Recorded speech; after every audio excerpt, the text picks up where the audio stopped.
I guess Beautiful, man.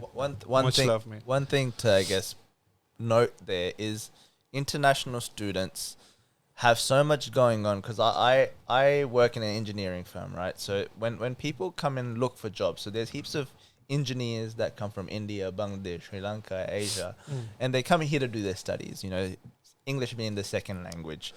And I guess one of the not errors, but a struggle with putting themselves out into the community with a little bit of low confidence, right? You came on strong into the community, you put yourself out there, you built that confidence. There's a lot of international students that haven't yet built that confidence, but they've graduated. They're looking for a job. And so when they come up to professionals and they say, look, we're looking for a job, you can tell that this person's not confident, or you can tell that this person is not, what might not survive in that job with what the job needs. So I think a point to note there is that, not a point to note, but I think something to work towards as multicultural youth and as growing youth, is to provide opportunity for those. So I know international students would come here and struggle to look for a job, right? Getting a job at McDonald's would be hard for some people. Yeah, right? 100%. It was hard for me, even though I never got one, but I applied, they rejected me. I got rejected a few times. You get rejected from places where you're like, oh, why can't I work there? And so I think we do have to work towards building a place where when a person needs a job, there is opportunity for him, right? And especially for multicultural people who might need just some training, skills up, bringing up the skills. So I am currently working with a few others in developing that kind of a pathway for international students. Awesome. and just students in general. 100%. It's about breaking those stigmas and giving people a go, giving people a chance, and not looking at, where is this person coming from? What do they believe in? What is their skin color? What is their beliefs or names and stuff like that? We should be talking to people like if we are just human beings wanting to do stuff and giving people a go. There's so many international students out there that are fantastic, that have master's degrees, that have PhDs, that have done so many things, and that could be doing amazing things in Australia, changing the way we do some things, but because maybe someone didn't like the way they look, maybe someone didn't like how they dress, then they're maybe driving taxi, or maybe they are doing Uber, and not that anything is wrong about that at all, but I think if we are able to show out there that international students, migrants, and these multicultural communities have just as much to offer as anyone else in here, I think we'll live in a better world, in a better 100%, place, 100%. And I think it's just straightforward to me, and I don't see how could people not think that way. But obviously, it's because I've been through it, and I think this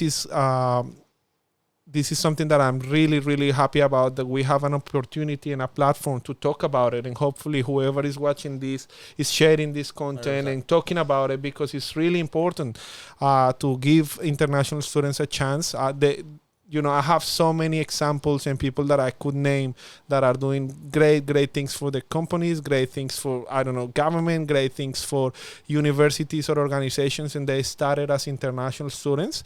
But it was when someone gave them a chance, and as soon as they were given a chance, then they started scaling up. So, yeah. I guess one thing to note there is international students,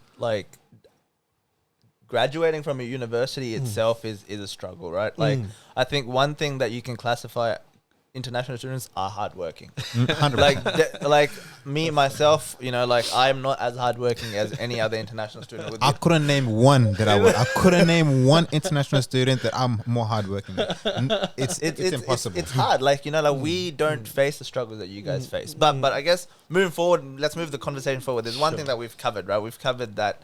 I'll summarize one thing that we covered, and you correct me if I'm wrong. So I think for international students that might be watching this, it's I can't expect people to change, right? But one thing to learn from yourself is you built that confidence, right? You put yourself out there into the community. You said, look, I'm not being me. I'm being quiet. I need to gain confidence. I need to learn my English. I need to do all of these things. So you started putting yourself out there into, retail, Macca's, and volunteering organizations. And you were forced to just talk. You were forced to build confidence, right?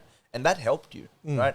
There's a lot of international students that I think don't do that. And I think they should put themselves out there, because I don't think, great, like you said, it'd be amazing for the people out there to see what international students go through, but we can't expect that. You can only expect yourself to change. 100%. I can't expect anyone else to change. So I think for me to change, one thing to do is put myself out there to build that confidence. Moving forward from that, communication is one thing. What else is there? What other challenges are there that people face? One thing that I think, putting myself in a person's shoes, would be burnout. Right. Yeah, that happens. That happens a lot. And that happens because of an important component or important challenge in is obviously the financial struggle.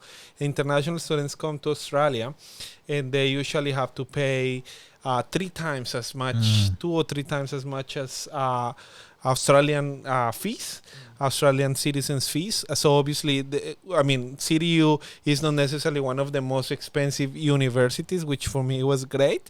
But still, to save that much money to pay every semester is not easy unless, you're coming from a wealthy family or something like that back home, but still it's hard. So luckily, in Australia, particularly in Darwin, you can work for 20 hours a week during studies, and then you can work full time out of session. So obviously you need to work a lot. Like you guys mentioned, you need to work really, really hard to save the money to pay your fees. And if you can pay your fees, and if there is anything left, then maybe you can also have some food and stuff like that. But the thing is, it's true though. Let's be honest. It happens. Right? It happens. Well, let's not be too dramatic, but I've already had one. But sometimes you need to really decide, hey, do I want to go and watch this movie, or do I want to pay my fees? Do I want to go and do this fun stuff, or pay my fees, or do I want to go and get a nice meal, or do I cook at home? So you have to sacrifice a lot. 100%. And like, movie or should I eat? Go party or should I sleep? Yeah, that's right.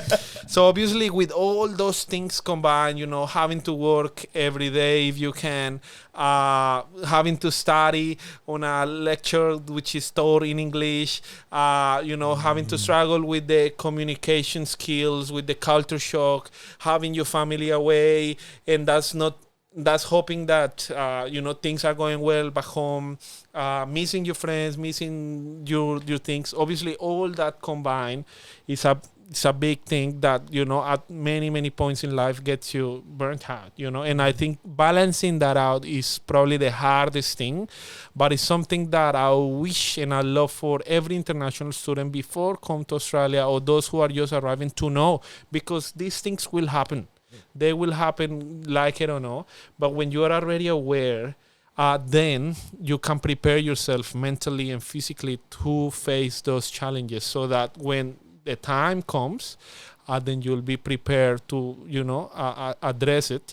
But what I also can tell you is, look, I don't want to sound, again, too dramatic. There is people around the world who face even more challenges than this, that's for sure. But at the end of the day, no matter what, when you go through that, it's like the light in the tunnel that you mentioned. It's really, it's not only about being able to be in Australia. It's not about being able to work and get money and stuff like that. It's probably that personal satisfaction of saying, man, I've gone through that. I've been, I know what it is. I felt it, and then I'm still here, and I will continue to be here and do more. So it's part of the game. It's part of life. Yeah.